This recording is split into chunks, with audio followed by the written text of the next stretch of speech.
aujourd'hui, on procède au lancement de la plateforme d'innovation sur le riz, ce qui est aussi très contextuel, parce qu'au moment où nous parlons, le ministre de l'Agriculture et de l'Équipement rural est en train de procéder au lancement de l'élaboration de la stratégie nationale de souveraineté alimentaire, ce qui est inédit, important et stratégique pour le pays. Alors maintenant, pourquoi une plateforme d'innovation sur le riz pluvial en Casamance? On pourrait dire pour deux raisons principales. La première est liée à la question même de comment on fait pour poursuivre notre trajectoire vers l'autosuffisance en riz, que nous n'avons pas abandonné, voire la souveraineté alimentaire. Et cela est possible.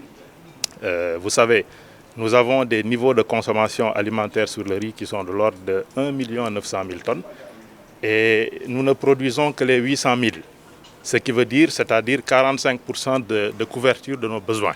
Le reste, c'est-à-dire 1 100 000, est importé des pays asiatiques. De ces 800 000 tonnes, la filière pluviale a une contribution honorable de l'ordre de 55 à 60%. C'est-à-dire 60% de la production nationale en riz est produite en Casamance et dans le bassin arachidier. Mais malgré cette contribution honorable, le riz de Casamance ne se trouve toujours pas dans les assiettes des Sénégalais dans les grandes villes. Et ça, c'est un problème parce que les quantités transformées sont encore faibles. Conséquence, les quantités commercialisées sont faibles et la cause de tout ça, c'est la faiblesse de la production. Donc il est important, mais nous restons persuadés que si nous arrivons à mettre ensemble les acteurs pour résoudre les principales problématiques que nous connaissons, que nous avons discutées à l'occasion de cet atelier, mais cette contribution du riz pluvial peut être vraiment rehaussée.